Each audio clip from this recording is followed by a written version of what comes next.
이제 우리 하나님 말씀은 요한복음 7장입니다. 신약 성경 요한복음 7장 37절부터 39절까지 말씀입니다. 요한복음 7장 37절부터 39절까지 제가 가진 성경으로 신약 156페이지에 있습니다. 요한복음 7장 37절부터 39절 우리 한 목소리로 합심해서 같이 읽도록 하겠습니다. 명절 끝날 곧 큰 날에 예수께서 서서 외쳐 이르시되 누구든지 목마르거든 내게로 와서 마시라. 나를 믿는 자는 성경의 이름과 같이 그 배에서 생수의 강이 흘러나오리라 하시니 이는 그를 믿는 자들이 받을 성령을 가리켜 말씀하신 것이라. 예수께서 아직 영광을 받지 않으셨으므로 성령이 아직 그들에게 계시지 아니하시더라. 아멘. 사춘기가 있듯이 사춘기도 있다, 이런 말이라든지요. 또 그 여성들도 갱년기가 있지만 또 남성들도 갱년기가 있다, 이런 말이라든지, 요즘에 제 스스로를 보면은, 이 나이로 보면은 그 남성 갱년기가 지나갔을 것 같기도 하고, 또 정상으로 보면은 이게 지금 남성 갱년기인가? 이런 생각을 할 때가 종종 최근에 있는 것 같습니다. 우선 자꾸 체력이 딸리고요. 그리고 이 기억력이 이게 하여튼 계속 감퇴가 되고, 다 여러분이 또 듣고 아시지만 계속 야곱을 이삭이라 그러고 이삭을 요한이라 그러고 전혀 생각지도 않은 말이 자꾸 튀어나오는 게 점점 더 이제 또 잦아지고 이런 거라든지, 또 설교 준비도요. 한 40대 설교는 본문을 읽으면은 스파크가 팍팍 튀었습니다. 그래서 이게 탁탁탁 요점 잡는 게 너무 쉽고, 이 설교가 참 은혜롭게 또 빨리 이렇게 잡혀지고 진행이 됐는데, 요즘은 이 배터리가 다 됐는지 스파크가 안 일어나요. 예전보다 훨씬 설교 준비하는데 긴 시간을 보내고 정성을 보내고 그러는데도 자꾸 이제 저 스스로가 이제 제 설교에 좀 아쉬움과 또 마음에 또 건강한 욕심을 자꾸 부리거든요. 조금만 더 성장하면 좋겠는데, 조금만 더 깊이가 있으면 좋겠는데, 그런 몸부림을 치는데 이게 잘 안 돼가지고 이제 자꾸 이렇게 위축이 될 때가 요즘에 좀 잦아들었습니다. 이런 면에서 이제 3주 전에 있었던 특별 새벽 부흥회는 저에게 굉장히 힘든 시간이었습니다. 사실 42살에 처음에 교회를 개척하고 특별 새벽 부흥회 할 때는요, 40일 새벽 부흥회를 했고요, 조금 더 열받아가지고 60일 한 적도 있습니다. 그리고 전반기에 40일, 또 하반기에 40일, 연말에 2주, 이렇게 열정을 가지고 달려갔는데, 요즘은 딸랑 한 주일 하는데도 이게 점점 이제 힘들어지더니, 이번 한 주간은 거의 체력의 한계가 와가지고요. 사실 이 특별 새벽 부흥회 설교는 몇 달 전서부터 준비하기 때문에 대략적인 뼈대는 이미 갖추어져 있지만, 이 설교의 현장성이라는 그 특성 때문에 이게 주부가 음식 만든 거랑 똑같습니다. 엄마가 한 일주일 전에 음식 만들어 놨다고 그거 냉장고에서 먹으라 주는 그 엄마가 없지 않습니까? 설교도 똑같거든요. 그래서 이제 아무리 준비가 다 돼 있다 하더라도 매일매일의 이제 말씀을 그때그때 주시는 성령님의 인도하심을 따라서 이제 말씀을 준비하는데, 일찍 일어날 때는 새벽 12시 반에도 일어나고 12시에도 일어나고 2시에도 일어나고, 그렇게 일주일을 보내다 보니까 이게 체력에 이제 이 붕괴가 오는 겁니다. 그래서 어떤 날에는 설교 준비가 완성도 안 된 상태로 그렇게 이제 단에 올라가서 설교를 하고, 물론 성령님께서 기가 막히게 그런 상황에서도 인도해 주시지만 저는 알잖아요. 그러면 이제 마음이 너무 힘든 거예요. 어떻게 이렇게 애를 써도 이게 이제 한계가 오는 때가 이제 다가오는구나, 이런 생각을 하며 한 주일을 보내니까 생각이 많이 복잡하고, 또 이제 이게 늙음의 입구에 와 있는 건가 보다, 내 나이가. 이제 그런 생각도 이번에 많이 하게 됐습니다. 그리고는 이제 8일 내내 이제 설교를 하고, 주일 지나고 월요일 아침에, 아무리 나이가 들어도 저는 5남매 중에 막내고요. 우리 형제들이 참 저를 사랑하고 또 예뻐해 주는 막내에 불과합니다. 그래서 제가 월요일 아침에 다 이제 미국 가서 이제 이민가 계시는데 우리 형제들한테 누나 형한테 제가 이제 글을 보낸 겁니다. 뭐 이런 요지의 내용입니다. 지난 한 주간의 특세를 끝낸 월요일 아침, 마치 큰 태풍이 지나간 것 같이 멍한 아침입니다. 이번 특세는 체력의 한계를 절실히 느끼던 한 주였습니다. 아무리 애를 써도 설교 준비가 다 마무리되지 않은 상태로 강단에 서다 보니 아쉬움이 많은 설교들이었습니다. 이렇게 서서히 한계를 느껴가는 것이 인생임을 절실히 느끼던 한 주간이었습니다. 뭐 어떤 마음이었는지 짐작이 가시죠? 그러니까 우리 이제 형제들한테 위로를 좀 받고 싶었던 거예요. 근데 이 글이 그렇게 끝나질 않고요. 그 다음이 중요합니다. 이런 아쉬운 시간들을 보냈지만 감사하게도 그게 하나도 서운하지 않고 순리로 받아들이게 되네요. 앞으로 점점 체력과 나이의 한계를 느껴가게 될 텐데 그럴 때 노욕으로 눈이 어두워지지 않고 물러설 때를 정확히 알 수 있도록 기도해 주세요. 미리미리 마음의 준비를 해 나갈 수 있기를 지금부터 기도합니다. 이 또 초청받아 오신 분이 그 얼굴은 새파랗구만 무슨 은퇴 뭐 저런 얘기를 하지 이렇게 생각하실지 모르지만 사실 뭐 은퇴할 나이도 아니고 뭐 그렇게 나이가 많이 든 것도 아닌데요. 그러나 한 가지 이제 확실한 거는 이제 내 인생이 이제 제가 이 떠오르는 태양은 아니라는 거예요. 이건 확실히 알고 있습니다. 40대까지만 해도 떠오를 때가 있었습니다. 내 인생에서. 이야, 이게 떠오르는 게 이런 거구나. 요즘은 뭐 확실히 제가 인식하고 있습니다. 이 떠오르는 태양이 아니라고요. 그래서 이게 그 하루로 치면 뭐 여러분은 어떤지 모르겠는데 저는 하루 일과 중에 제일 마음이 공허하고 쓸쓸할 때가 해지기 직전이에요. 요즘으로 치면 한 오후 5시, 6시 이 어간이 하루 중에 제일 마음이 스산해요. 차라리 그냥 밤이 확 돼버리면 괜찮은데요. 이 어둑어둑해질 때가 마음이 굉장히 스산한데 딱 지금 제 나이가 그 어간인 것 같아요. 자꾸 이제 뭔가 쓸쓸해지기 쉽고 이제 이렇게 밤이 찾아오는구나 이제 이런 생각을 하게 되는 요 즈음인데요. 그러나 제가 그 제 형제들에게 글 보낼 때도 그런 내용을 썼지만 저는 이런 것들이 하나도 서글프지 않습니다.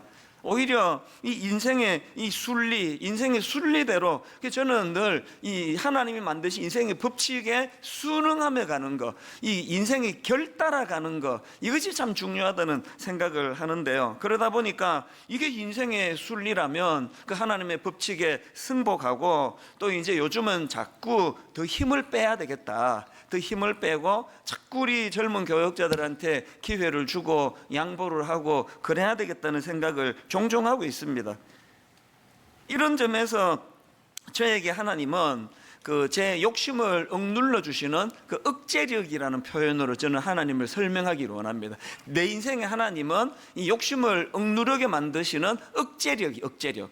그런가 하면은 이렇게 이제 인생의 그 낙조가 찾아오고 인생에 이제 밤이 찾아오고 모든 이 하던 것들을 다 내려놓아야 되는 그런 순간이 온다 하더라도 이것이 혼미한 쪽으로 흐르지 않도록 정확한 길을 제시해 주시는 하나님은 내 인생에 있어서 내비게이션 같은 분이에요. 이게 초행길이지만 한 번도 안 걸어가 본 인생길이지만 하나님은 그때그때 상황마다 적절한 길을 인도해 주시는 내비게이션 같은 분이시다. 그래서 이제 이런 하나님을 제가 마음에 모시고 산다는 것의 의미가 나이가 들수록 이것이 큰 의미인 것 같아요. 인생의 이 하향을 끊는다는 느낌, 체력도 떨어지고 지력도 떨어지고 설교도 이제 점점 이제 아무리 애를 써도 더 이상 설교가 안 될 그 순간이 내가 이제 이 교회를 떠나는 날이다, 은퇴하는 날이다, 미리 이런 생각을 하면서 대비하게 만드니까 오히려 이런 인생의 목마름이 저를 겸손하게 만들고 무엇보다도 이런 인생의 목마름이 더욱 하나님을 간절하게 찾게 만드는 도구가 되니까 이게 참 내게 유익하다 그런 생각을 하는 겁니다. 그래서 제가 오늘 이 목마름에 대해서 살펴보려고 하는데요, 이 목마름과 관련해서 현대인들이 갖기 쉬운 두 가지 문제점이 있다고 저는 생각합니다. 첫째 문제가 뭐냐, 이 건강한 목마름이 느껴지지 않는 것, 이 사입이 무엇으로 자꾸 그 채워주는 이 세상에 속아가지고 그 목마름이 느껴지지 않는 것, 이게 큰 문제라고 생각합니다. 요한복음 8장에 예수님께서 주시는 말씀에 어떤 그 무리들의 반응이 바로 이런 케이스인데요. 자, 요한복음 8장 31절을 보세요.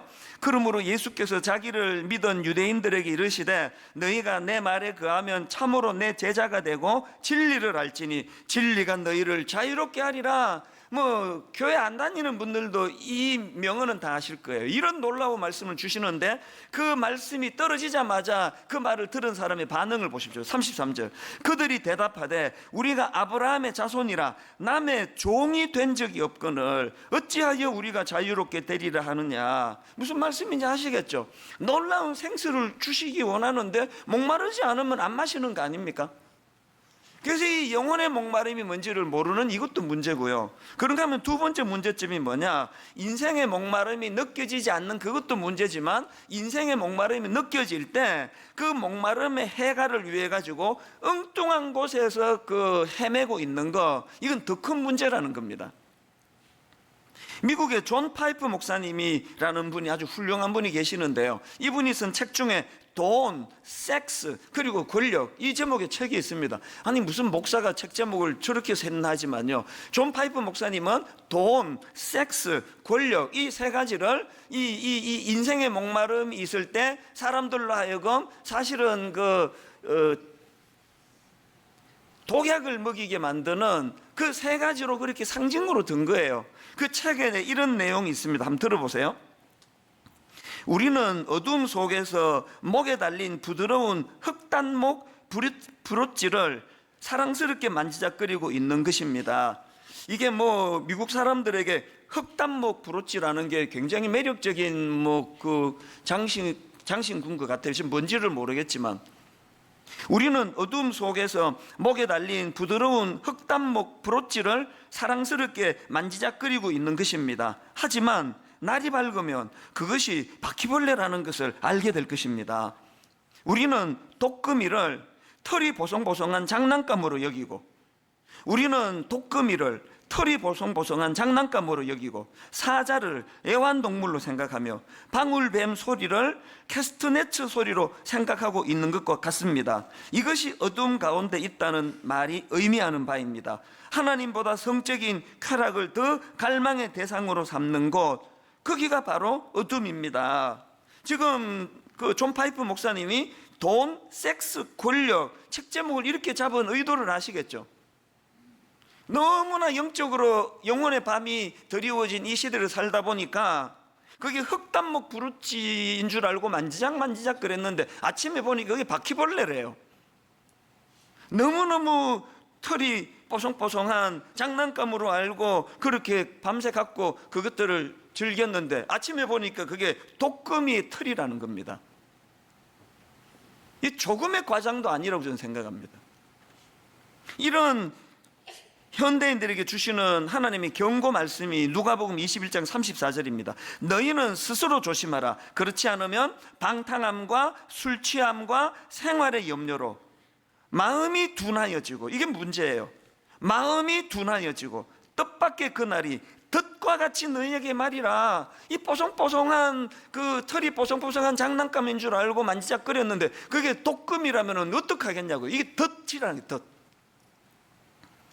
그 영국에 뭐 제가 너무나 존경에 맞지 않는 또 부러워하는 로이드 존스 목사님이라는 분이 계시는데, 이분이 쓴 책 중에 생수를 구하라 이런 제목의 책이 있는데 거기 보면은요 파스칼의 말을 인용을 합니다. 인간의 모든 질병은 자기 방에 가만히 있지 못하는 데서 비롯된다.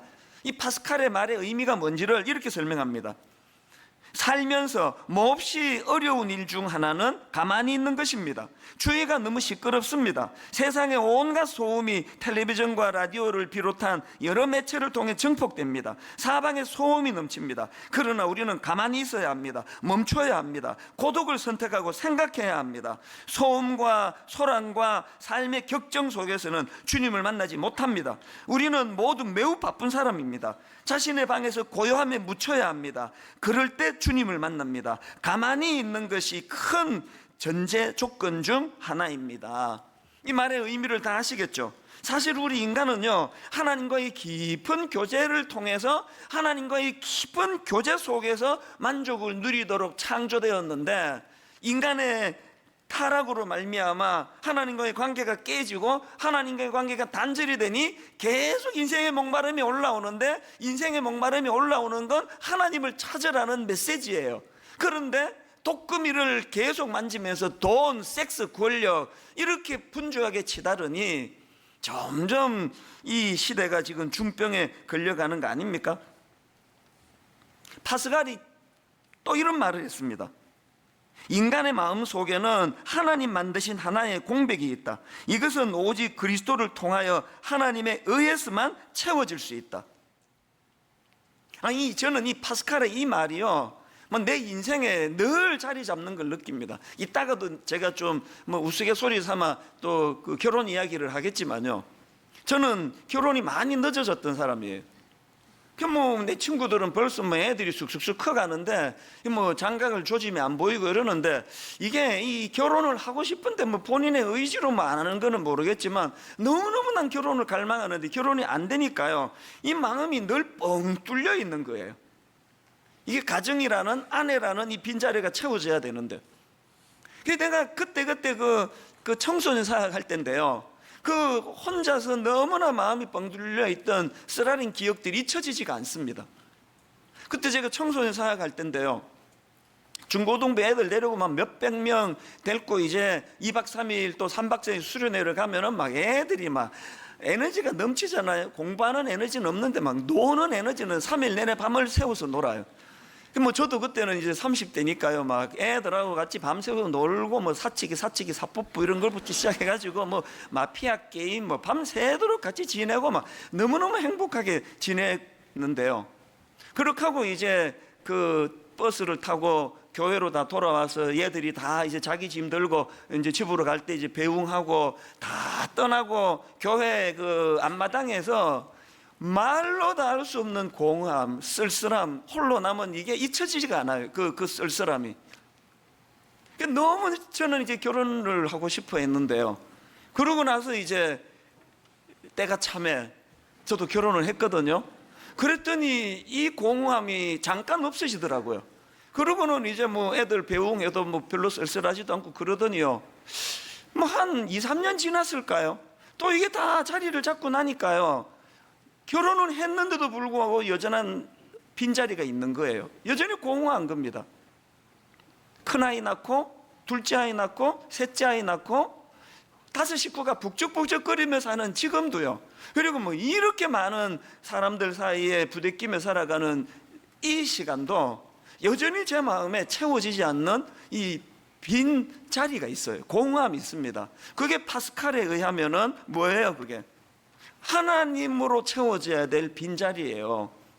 너무너무 장가가고 싶을 때는 제가 즐겨 부르던 찬송가가 있었습니다. 아무나 오게, 아무나 오게. 계속 이 찬양을 즐겨 부르면서 그렇게 목말라 결혼을 했는데 안 채워지는 거예요. 어거스틴이 또 이런 말을 했습니다. 파스칼이 인간의 마음 속에는 하나님 만드신 하나의 공백이 있다. 이것을 오직 그리스도를 통하여 하나님에 의해서만 채워줄 수 있다는 이 말과 세트로 들어야 되는 어거스틴의 말이 이거예요. 내가 주님 안에 있기까지는 아무런 평안도 만족도 없다.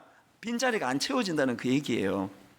그래서 오늘 여기 초청받아 오신 모든 분들에게 이 두 가지 잘못된 길로 가기 쉬운 이 불감증으로 이상한 걸로 채워놓고는 난 내 마음이 다 채워졌다, 그렇게 그 인생의 목마름이 느껴지지 않는 것도 문제고, 목마름이 느껴질 때 엉뚱한 데게 돈, 섹스, 권력으로 상징되는 엉뚱한 것을 헤매는 이것도 문제라고 한다면, 오늘 저는 교회를 오늘 처음 찾아오신 많은 분들 앞에서 이 인생의 목마름과 관련한 두 가지 대안을 좀 말씀을 드리고 싶습니다. 첫 번째 대안이 뭐냐? 해갈을 위한 두 가지 대안 중에 첫 번째, 먼저 이 해갈에 대한 갈망이 회복되는 갈망. 여러분, 해갈에 대한 갈망이 있다는 건 뭐가 전제입니까? 목마름이 회복됐기 때문에 해갈에 대한 갈망이 있는 거 아니겠습니까? 요한복음 7장 31절에서 예수님의 그 초청 속에도 이 내용이 그대로 담겨져 있습니다. 명절 끝날 곧 큰 날에 예수께서 서서 외쳐 이르시되 누구든지 목마르거든. 전제가 뭐예요? 갈증을 느끼는 자만이 내게로 와서 마실 수 있다는 거예요. 여러분, 우리가 이 영혼의 목마름을 회복해야 되는데 갈증을 느껴야 돼. 갈증. 지금 제가 겪고 있는 이게 사춘기 정세인지, 제가 이제 내년에 60살이 되는데요, 모든 나이에 굿자가 있을 때는 다 심각해진다고 하는데 그런 정상인 건지, 아니면은 69살에 또 내 마음은 어떻게 될 건지, 또 79살에 내 마음은 어떻게 될지 모르겠지만요, 그러나 저는 이 마음의 그 목마름이 저는 참 감사하게 생각이 됩니다. 왜냐하면은 이 마음의 목마름이 있어가지고 이제 내 인생이 내리막길이네, 이제 지금보다 설교가 더 좋아지기 위해서는 진짜 하나님 은혜 말고는 이게 어려운 거구나, 그런 걸 느껴가기 때문에 자꾸 내 욕심을 내려놔야지, 내가 언제든지 이 자리를 그 후임에게 잘 기쁘게 넘겨줘야지, 이렇게 대비할 수 있는 마음도 주시고요, 무엇보다도 이 인생의 목마름이 있기 때문에 자꾸 요즘에는 주님을 찾고 만나는 깊이가 더해가는 것을 느낍니다. 성경에 보면은요, 수많은 인물들이 그런 인생의 목마름이 있었기 때문에 주님을 찾아가는, 또 그리고 해갈의 기쁨을 누리는 것들을 볼 수 있는데, 그 중에 대표적인 인물이 누가복음 19장에 나오는 삭개오라는 인물이에요. 19장 1절 2절에 삭개오를 딱 두 마디로 묘사를 합니다. 예수께서 여리고로 들어가 지나가시더라. 삭개오라 이름하는 자가 있으니 첫째 세리장이요, 둘째 또한 부자라. 이게 삭개오라는 인생을 총체적으로 규정짓는 두 마디예요. 여기 나오는 세리장이요, 이 말은요, 그 당시 유대인들은 로마의 통치 아래 놓여 있었기 때문에 여기 나와 있는 이 세리, 또 세리장, 이건 우리식으로 말하면 일제강점기 때 일본에 빌붙어 살던 이완용 같은 놈이다, 그런 의미로 쓰여진 표현이에요. 왜냐하면 그 로마 제국의 그 식민 정책이 뭐냐 하면은 자기들이 정복한 나라에서 세금을 원활하게 거두기 위해서 이 삭개오 같은 이런 사람들을 포진해 가지고 일정한 세금만 로마 당국에 거두어내면 나머지 것들에 대해서는 관여를 하지 않는 정책을 세웠단 말이에요. 그러니까 이 삭개오 같은 인간들이 그 자기 동족의 피를 빨아먹는 흡혈귀 같은 존재. 성경에 보면은 항상 세트로 나갑니다. 세리와 죄인, 이렇게 세트로 나가는 거예요. 이게 삭개오예요. 그런가 하면은 또 하나 삭개오의 특징이 부자예요. 부자. 뭘 의미합니까? 그는 목적지향적인 사람이에요. 돈만 벌 수 있다면 나보고 흡혈귀라 그래라, 네 마음대로 생각해라. 그게 무슨 상관이니? 난 돈을 벌기를 원한다. 이게 삭개오예요. 그 목적지향적인 사람들을 보면은요, 얼마나 우습게 달려갑니까? 그러나 그런 분들이 오히려 목마름이 더 심합니다. 삭개오가 지금 그런 상황입니다. 바로 그 다음 나오는 누가복음 19장 3절 4절을 보십시오. 그가 예수께서 어떠한 사람인가 하여 보고자 하되 키가 작고 사람이 많아 할 수 없어 앞으로 달려가서 보기 위하여 돌 무화과 나무에 올라가니 이는 예수께서 그리로 지나가시게 되미러라. 이게 여러분, 이게 그 나이 든 사람이 하긴 좀 이상한 거 아닙니까? 제가 그 중앙공원을 지나가는데 무슨 가수들이 왔다고 사람 많다고 제가 나무 위에 올라가가지고 이렇게 보고 그럴 나이는 아니잖아요. 지금 이 세리장인데 그 나이가 좀 있어 보이는데 나무 위에 올라가서까지 지금 예수님을 갈망한다는 건 그만큼 목마름이 심하다는 거예요. 그리고 그의 그 삭개오의 이런 갈망이, 이 갈증이 그 인생의 해갈의 기쁨을 주는 단초를 제공한 거 아닙니까? 시편 42편 1절에 이 비슷한 표현이 나옵니다. 하나님이여 사슴이 시냇물을 찾기에 갈급함같이 사슴이 신의 물을 찾기에 갈급함 같이 내 영혼이 주를 찾기에 갈급하나이다. 또 이사야 55장 6절 7절은 이에 대한 화답하는 말씀 같아요. 너희는 여호와를 만날 만한 때에 찾으라. 가까이 계실 때에 그를 부르라. 악인은 그의 길을, 불의한 자는 그의 생각을 버리고 여호와께로 돌아오라. 그리하면 그가 긍휼히 여기시리라. 우리 하나님께로 돌아오라. 그가 너그럽게 용서하시리라. 죄송한 말씀인데요, 오늘 여기에 그렇게 귀찮게 여러분을 초청하고자 했던 우리의 마음은 딱 이 마음이에요. 여러분이 진짜 인생의 목마름을 회복하기를 원하는 거, 그리고 그 목마름을 도구로 해서 우리가 만났던 해갈자 되시는 예수 그리스도를 연결해 주고 싶은데요, 뭐가 죄송하냐, 우리가 할 일은 여기까지예요. 이 이상 뭐 어떻게 하겠습니까? 갈증을 느끼는 건 여러분 몫이거든요. 매 가을에 이 새생명 축제를 통해 가지고 여러분 수백 명의 사람들이 초청되어 오고 수백 명의 사람들이 예수님을 만나고, 아까 영상 보셨지 않습니까? 1년 만에 기쁨으로 여러분을 환영한다고 그렇게 말하는 사람들이 생겨나고 있다면, 저는 여러분이 인생의 목마름이 있기를 바라고요. 그 해갈을 향하여 사슴이 신의 물을 찾듯이, 무슨 동호회 모임 오신 거 아닙니다. 창조주 하나님을 만나기를 갈망하는 그런 시간이거든요. 이 갈망이 주는 에너지는요, 대단한 거예요. 제가 예수님을 인격적으로 만나고 하나님이 주신 선물이 이 갈망하는 마음이에요. 우리 교회 뭐 성도님은 다 아시는데요, 내 인생에 너무너무 기쁜 성취감을 가져다 준 거 꼽으라면 저는 한 3가지 주저없이 나오는데요, 그 중에 하나가, 저는 23살 때 이제 미국으로 이민을 갔는데 대학을 이제 2학년만 마치고 가노니까 미국에서 내가 원하는 학교 대학을 졸업하는 게 저의 갈망이에요. 갈망. 너무너무 이 학교를 졸업하고 싶은데 영어 실력이, 졸업할 실력이 안 되는 거는 고사하고 입학할 실력도 안 돼요. 게다가 뭐 한 8시간씩 풀타임으로 일하면서 학교를 다녀야 되는 상황이니까 이건 뭐 불가능한 일이에요. 그러나 저는 얼마 전에도 우리 성도한테 그 말씀을 드렸네요. 우리 아이들에게 종종 이야기합니다. 대학은 실력으로 졸업하는 게 아니라 졸업하지 않으면 안 되겠다는 절박함으로 하는 거야. 그렇게 8시간 일하고 또 밤에 나가서 일하고 그러면서도요, 저는 거의 수업 시간에는 맨 앞에 앉았습니다. 교수님 눈에 띄려고. 그 갈망의 표현 아닙니까? 그 수업 끝나면 종종 따라갑니다. 그리고는 또 부탁을 드려요. 제가 지금 미국에 온 지 6개월밖에 안 됐는데 잘 못 알아듣겠습니다. 그래서 스페셜 어사이먼트, 특별한 숙제를 주시면 제가 최선을 다해서 애를 써보겠습니다. 뭐 한국의 교수님도 다 그러시겠지만요, 그 미국의 교수님들은 그런 걸 굉장히 크게 보는 것 같아요. 한 번은 그 기말고사 마치고요, 교수님하고 대화를 하다가 보니까 그 한국전에 참전을 했다 그러시더라고요. 이게 83년도 이야기니까. 그래서 제가 찬스다 해가지고 그분한테, 교수님이 한국에 가서 6개월 만에 한국말로 시험을 치면 이렇게 보시겠냐고 그런 말씀을 드렸는데요, 지금 생각하니까 영어가 서툴러서 얘가 뭔 소리인지 못 알아들었을 것 같아. 가만히 계시더라고 그냥.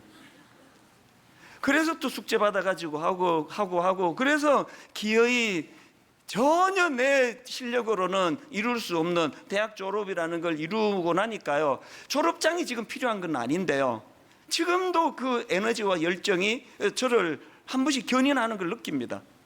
그런가 하면 또 하나, 아까 말씀드렸던 결혼. 이 뭐 그냥 이 33살 이제 가을이 지금 짙어가는데, 그때만 해도 이 결혼할 조짐이 안 보이는데 누가 7살 차이가 나는 아주 그 젊은 아가씨를 소개를 시켜주더라고요. 그래서 이제 만났는데 그 당시로 뭐 하여튼 이 여자 놓치면 내 인생 끝이다 그래가지고 뭐 아무나 오게 그 심정으로 제가 만났는데, 또 보니까 또 마음에 좀 들더라고요. 그래가지고 그날 막 절박하게 처음 만나는 날인데요, 카페에서 4시간인가 5시간인가를 혼자 설교했습니다. 미국에 왜 이민 갔고 한국에 왜 돌아왔고 내 목회의 꿈이 뭐며 하나님이 어떻게 나를 인도하실지를 나는 기대하고 막 계속 말할 틈을 안 주고 막 계속 혼자 이야기를 했거든요. 바로 며칠 전에요, 그 무슨 그 회의하는 모임에 이제 부부 동반으로 같이 갔는데 이제 누가 묻더라고요. 아니 사모님은 그렇게 당시에 나이도 많고 그때 파트타임이었거든요. 전망도 뭐 보이지 않고 뭐 그런데 어떤 마음으로 목사님과 결혼하기로 마음먹었습니까? 그랬더니 제 아내가 하는 말이 놀라운 말이었습니다. 자기가 그날 막 너무나 열정적으로 그렇게 설교하는 그 모습을 보고 2시간 만에 성령님의 마음을 흔들어 놨대요. 2시간 만에 바로 이 사람이다. 이게 하나님이 주신 사람이다. 그렇게 마음에 결정했다. 그래서 내가 엄청 열받았잖아요. 그럼 말해주시 그러면. 2시간 딱 지나고 스톱 결혼합시다. 그랬으면 내가 그 다음 시간은 안 써도 되는 거 아닙니까? 이건 뭐 농담이지만요. 결혼도 갈망으로 하게 돼요. 갈망. 오커는 목사님 밑에서 너무나 제가 배우고 싶은 갈망이 크니까요. 우리는 신학대학원 과정이 3년이거든요. 3년 내내 제가 호시탐탐 노리고 있었는데 3학년 졸업반에 공고가 붙었습니다. 청소년 사역자 모집, 그리고 밑에 담임 목사 옥한음 이렇게 되어 있는데 가슴 아프게도 자격 조건 신학대학원 1학년생 중에서라는 거예요. 난 그때 3학년 졸업반이에요. 2달 있으면 졸업할 때인데. 그러나 이 갈망이라는 게요, 그때 이제 컴퓨터를 처음 도입할 때예요. 독수리 탑법 이렇게 해가지고 거의 밤을 새서 2장짜리 자기 소개서를 쓰는데요, 서너 시간을 쓰다가 뭐 하나 누르니까 싹 지워버려져 버리고 밤을 꼬박 새워가지고 그랬습니다. 서류 심사해가지고 탈락시키고 쓰레기통에 던지는 건 그쪽이 할 일이고 난 가고 싶다는 거예요. 나는 서류 내는 게 내가 할 일이고, 제가 예수님을 영접하고요, 인생의 목마름이 해결이 되면서 이 인생의 목마름에 대한 갈망이 이렇게 중요하다는 것을 깨닫고 나서 예수님이 내게 선물로 주신 게 이 열정이에요. 열정. 막 타는 목마름으로. 오늘 수많은 젊은이들에게 저는 복음이 들어가기를 원해요. 그들이 예수 그리스도를 만나면 우리가 우연히 만들어진 존재가 아니라 하나님의 뚜렷한 어떤 목적에 의해 만들어졌다는 사실을 알게 되면 인생을 저렇게 허비하지 않습니다. 저는 오늘 예배 드리시는 모든 분들에게 먼저 인생의 목마름이 회복되기를 바라고요. 그 인생의 목마름, 그래서 예수 그리스도를 만나면 삶의 의욕이 회복이 된다는 걸, 이거를 다 좀 경험하시면 좋겠습니다. 그래서 영적으로도 아까 시편 42편 1절 하나님이여 사슴이 시냇물을 찾기에 갈급한 같이 내 영혼이 주를 찾기에 갈급하나이다. 저는 확신합니다. 단언합니다. 오늘 여기 오신 처음 교회 문을 밟고 오셨다 할지라도 여러분이 사슴이 시냇물을 찾기에 갈급함 같이 갈망하는 마음을 가지고 주님 앞에 나아가면 절대로 거절하고 외면하고 안 만나 하시는 분 아니라는 거 모든 분 다 만나 주실 줄로 믿습니다. 그런가 하면은 해결을 위한 두 번째 대안이 뭐냐? 그 갈망을, 인생의 목마름에 대한 갈망을, 해결에 대한 갈망을 예수님 만나는 도구로 연결시켜야 된다는 거예요. 요한복음 7장 37절 본문입니다. 명절 끝날 곧 큰 날에 예수께서 서서 외쳐 이르시되 누구든지 목마르거든, 목마름이 생기거든 어디로 연결합니까? 내게로 와서 마시라. 다시 파스칼의 명언을 강조합니다. 인간의 마음 속에는 하나님 만드신 하나의 공백이 있다. 이것은 오직 그리스도를 통하여 하나님에 의해서만 채워질 수 있다. 오늘 목사님 설교를 듣다가 보니까 이어령 교수님, 뭐 우리나라의 석학 중에 대표적인 석학 아니십니까? 이어령 교수님 얘기를 하는데 당신을 이렇게 묘사하신대요. 나는 평생 우물을 파는 사람이었다. 그 목마름을 이렇게 표현한 거 아닙니까? 학문에 대한 목마름으로 우물을 파는 거 아닙니까? 명예를 달라고, 명예를 달라면서 인생의 목마름을 가지고 명예를 달라면서 글을 썼더니 명예가 생겼고, 돈을 벌려고 애쓰니까 돈이 생겼다. 이런 식으로 본인은 목마름으로 우물을 파는 사람이었는데 이상하게 파는 우물마다 물이 솟아나는 그런 참 놀라운 일을 경험했지만 해결이 안 되더래. 해결이. 왜 계속 팝니까? 해결이 안 되니까 파는 거 아닙니까? 이거 채워주면 해결되려나? 저거 채워주면 해결되려나? 해결이 안 되더래요. 그랬는데 믿음 좋은 따님에게 예수님을 소개받고 이분이 하나님을 만나고 나서 인생의 해갈이 여기에 있다. 이 파스칼이 말한 명언과 다 맥이 있는 거 아니겠습니까? 요한복음 4장에 비슷한 케이스가 나오는데 수가성 여인이라고 나옵니다. 이 사마리아 여인은요, 아까 삭개오가 돈에 목마른 사람으로 특징된다면 이 수가성 여인은 사랑에 굶주린 여인이에요. 사랑에 목마른 여인이에요. 남편에게 사랑받기를 원했는데 결혼했는데 실패하고, 결혼했는데 또 남편과의 관계가 깨지고, 결혼했는데 남편과의 관계가 또 깨지고, 지금 있는 그 남자는 남편이 아니고 너무너무 사랑에 목말랐는데 사랑받을 수 없어. 이게 대인 기피증으로 오는 거예요. 그 당시로 그 사회의 그 마을 한가운데 있는 우물은요, 이 물 깃는 곳 역할도 하지만 이 커뮤니티예요. 물길로 와서 이제 서로 뭐 대화하고 정보도 교환하는데, 이 수가성 여인은 중동의 가장 뜨거운 한낮 햇볕, 사람들이 더워서 도저히 물 뜰 수 없는 시간 둘러보고 사람 없어 나와서 물 떠갖고 가던 대인 기피증이에요. 이 여인을 예수님이 만나 주시는데요, 이런 선포를 하십니다. 그 가련한 여인에게. 요한복음 4장 13절, 예수께서 대답하여 이르시되 이 물을 마시는 자마다 다시 목마르려니와, 이 물을 마시는 자마다 다시 목마르려니와, 내가 주는 물을 마시는 자는 영원히 목마르지 아니하리니 내가 주는 물은 그 속에서 영생하도록 솟아나는 샘물이 되리라. 아까 말씀해드린 영국의 로이드 존스 목사님은 이 구절을 가지고 이렇게 설명하는 걸, 글을 제가 봤습니다. 이것이, 이 주님의 선포가 이것이 최고 수준의 기독교입니다. 주님은 바로 이런 기독교를 수가성 여인에게 말씀하십니다. 우리는 이런 수준의 기독교를 붙잡아야 합니다. 저는 이 글을 읽으면서 마음에 가책을 느꼈습니다. 오늘 한국 교회의 가장 치명적인 문제가 뭐예요? 교회는 이 최고 수준의 기독교, 이런 수준의 기독교를 붙잡기 위해서 다른 어떤 것보다 먼저 해야 되는 것, 이 물을 마시는 자마다 다시 목마르려니와 내가 주는 물을 마시는 자는 영원히 목마르지 아니하리니 내가 주는 물은 그 속에서 영생하도록 솟아나는 샘물이 되리라. 이 선포가 들려지는 곳이 교회인 줄로 믿습니다. 목사 하나도 안 중요하고요, 몇 명 모이느냐 하나도 중요하지 않고요, 여전히 이 해갈의 기쁨을 주시는 예수 그리스도가 소개되고 있는가, 이게 안 되니까 교회가 세상에 천덕꾸러기가 돼버린 거 아닙니까?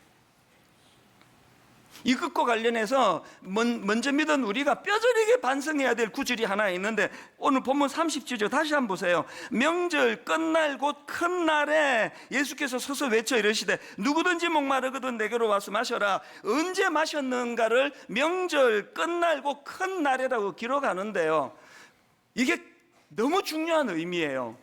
여기 나오는 명절은 초막절인데요, 초막절이 시작되면은 매일 아침 실로암 연못에서 물을 길러와 가지고 번제단 위에 물을 붓는 의식을, 지금 그래서 물을 부어 가지고 제단으로부터 흐르게 하는 의식을 행하는데, 예수님이 그 종교적인 행위를 지금 보시면서 선포한 게 이거예요. 뭘 의미할까요? 종교적인 행위로는 해결 안 된다.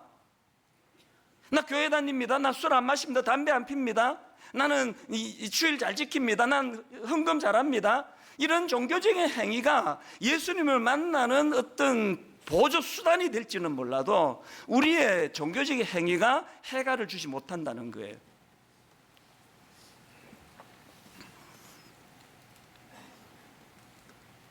더 중요한 한 가지 말씀드릴까요? 여기 나오는 누구든지 목마르거든 내게로 와서 마시라 그랬는데요, 이 말씀은요, 누구든지 목마를 때마다 이렇게 읽을 수 있는 말씀이라는 거예요. 이 조건이 아니에요. 조건도 포함되죠. 누구든지 목마르거든 내게로 와서 마시라는 의미도 있지만, 누구든지 목마를 때마다, 이 복음의 현재성. 한국교회가 왜 이렇게 됐다고요? 목사님들이 왜 자칫하면 변질되는지 아세요? 목말라서 신학교 갔고 목말라서 목사가 됐지만 복음의 현재성이에요. 누구든지 목마를 때마다 다른 것 찾지 않고 다른 것 기웃거리지 않고 내게로 와서 마셔라. 지난 특세 때 바로 이틀 전, 특세가 시작이 이틀 전 금요일 날 서점에 책 사러 그냥 가고 있었을 뿐이에요. 점심시간 무렵에 수많은 젊은이들이 쏟아져 나오고 있는 길거리에 제가 59살 먹은 제가 눈물을 절제를 할 수 없을 만큼 그런 격한 감정을 경험했는데요, 성령님이 제게 찬양 하나 주셨기 때문에 그렇습니다. 주 예수 오셔서 내 슬픔 아셨네, 나의 앞 일도 내 주 아셨네, 나 주를 버리고 떠나갔었네. 주님 약속대로 날 붙드셨네. 주 말씀하네. 너 물가로 곧 나오라. 내게 오라. 너의 목마른 것을 내가 채우리라. 어둠에 헤맬 때 흘리던 너의 눈물, 그 눈물을 위해 내가 죽었노라. 끝에 있는 이 한마디가 저를 울렸습니다. 예수 그리스도의 십자가의 의미, 어둠에 헤맬 때 흘리던 너의 눈물, 그 눈물을 위해 내가 죽었노라. 예수님이 십자가에서 그 목마름의 문제를 가지고 내가 다 이루었다고 그렇게 말씀하시거든요. 결론을 이렇게 맺기를 원합니다. 최근에 저는 아프리카에 서식한다고 하는 우추프라카치아라는 꽃에 대해서 들은 적이 있는데요. 이 우추프라카치아라는 이 꽃은요, 그 결벽증이 심한 식물이다, 이런 별명을 가지고 있대요. 왜 그런가 하니까 이 우추프라카치아라는 이 식물은요, 지나가는 생물체가 몸체를 건드리면 그때부터 시름시름 앓다가 죽어버린다는 거예요. 그래서 이제 이 식물에 대한 오래 연구를 한 학자가 있었는데, 그 학자가 발견한 놀라운 게 뭐냐, 이게 어떤 생명체가 자기를 건들면 시름시름 앓다가 죽어버리는 꽃인데, 놀랍게도 어제 건드렸던 그 사람이 오늘도 건들고 내일도 건들고 모레도 건들면 그 꽃이 더 이상 죽지 않는다는 거예요. 그래서 제가 이게 너무 신기해가지고 검색을 다 해보니까 이제 결론은 이게 가상의 꽃이 식물이지 실제 꽃은 아닌 것 같아요. 왜 이런 걸 만들었을까요? 가상의 꽃을? 딱 현대인이니까요. 우리 사람에게 너무 많은 상처를 받았잖아요. 마음을 줬다가 억장이 무너지는 아픔을 너무 많이 겪었잖아요. 모두가 경계하는 거예요. 건들면 죽을 것 같이. 그러면서도 여전히 오늘도 진실로 내일도 진실로 내 영혼을 터치해 줄 목말라 대상을 기다리는 그 꽃의 모습이 우리 현대인 같으니까요. 결론을 이렇게 맺습니다. 제가 앞에서 인용해드린 삭개오, 그가 예수님을 영접하고 놀라운 선포를 합니다. 누가복음 19장 8절, 삭개오가 서서 주께 여짜오되 주여 보시옵소서, 내 소유의 절반을 가난한 자들에게 주겠사오며 만일 누구의 것을 속여 빼앗은 일이 있으면 내 갑절이나 갚겠나이다. 삭개오는 물질 지향적인 사람이에요. 돈 버는 일만 가능하다면 내 흡혈귀라는 소리도 난 괜찮다든 집착하던 사람이었는데, 주님을 만나 해갈의 기쁨을 누리니까 집착이 없어졌네요. 우리를 더 목마르게 하는, 우리가 집착하는 그 어떤 것으로부터 자유함을 주시는 예수 그리스도를, 우리의 목마름이 그 주님을 만나는 도구로 쓰임받는 사건이 오늘 이 시간에 이 자리에서 일어나게 되기를 주님 이름으로 축원합니다. 선생님 축제마다 이 찬양을 좀 종종 부르는데요, 오늘 또 불러드리고 싶습니다. 아까 우물가의 여인, 그 수가성 여인을 가지고 만든 찬양인데요, 저희들이 불러드릴 테니까 한번 가사를 곰곰이 한번 생각해 보시면 좋겠습니다. 그리고 잠깐 지나가던 그 급히 가던 인생의 발걸음을 멈추시고 내가 지금 어디를 향해 가고 있나 한번 점검하시면 좋겠습니다. 이렇게 찬양하기 원합니다. 우물가의 여인처럼 난 구했네. 우물가의 여인처럼 난 구했네. 뭘 구했습니까? 헛되고 헛된 것들을. 그때 주님 하신 말씀, 주님 하신 말씀, 내 세매와 생수를 마셔라. 우리 다시 한번 이렇게 고백합니다.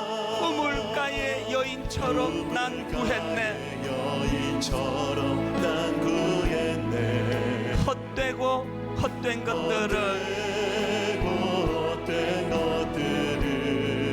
그때 주님 하신 말씀, 주님 하신 말씀, 내 세매와 생수를 마셔라. 생수를 마셔라. 이렇게 고백하시겠습니까? 오 주님 채우소서. 주님 채우소서. 나의 잔을 높이 듭니다. 잔을 높이 듭니다. 하늘 양식 내게 채워주소서. 내게 채워주소서. 넘치도록 채워주소서. 넘치도록 채워주소서.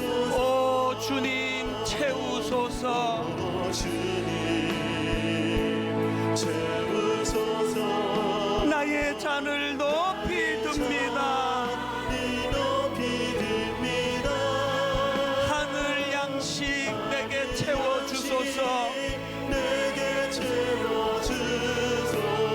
넘치도록 채워주소서. 채워주소서. 우리 찬양 한 번 더 부를 텐데요, 다시 한번 1분만 쓰시면 돼요. 잠깐 가던 걸음을 멈추고, 여러분 건강한 영혼의 목마름이 있으세요? 전혀 대비되지 않은 상태로 갈증으로 죽을지도 모릅니다. 아버지, 내 인생에, 내 영혼의 목마름이 깨달아지고 느껴지게 해주시기 원합니다. 두 번째가 뭐라 그랬습니까? 영혼의 목마름을 해갈자 되시는 예수님 만나는 통로로, 도구로 사용하여 주시옵소서. 이거 인간이 하는 거 아니에요. 오늘 여러분, 성령님께서 여러분 안에 일하고 계세요. 그 성령님이 이 놀라운 영적인 신비를 우리들에게 가르쳐 주시고 깨닫게 해주실 거예요. 겸손하게 마음을 비우고, 주님, 저는 주님을 만나고 싶습니다. 창조주 되신 하나님을 경험하고 싶습니다. 우리 한 번 더 이 찬양 2절 불러드릴 텐데요, 조용히 눈을 감으시고, 그리고 또 아까 그 종교적인 의식으로는 해결될 수 없다는 그 말씀, 오래 교회 다니고 예수를 믿는 모든 분들에게도 깊이 자기를 돌아보는 계기가 되기 원합니다. 이렇게 찬양합니다. 많고 많은 사람들이 찾았었네. 많고 많은 사람들이 찾았었네. 뭘 찾았습니까? 헛되고 헛된 것들을, 헛된 것들을 주 안에 감추인 보배, 안에 감추인 보배. 세상 것과 난 비길 수 없네. 난 비길 수 없네. 내 친구여 거기서 돌아오라. 친구여 거기서 돌아오라. 어디로 돌아가야 합니까? 내 주의 넓은 품으로. 그의 넓은 품으로. 우리 주님 너를 반겨. 이 주님 너를 반겨. 그 넓은 품에 안아주시리. 품에 안아주시리. 오 주님 채우소서. 주님 채우소서. 나의 잔을 높이 듭니다. 나를 높이 듭니다. 하늘 양식 내게 채워주소서.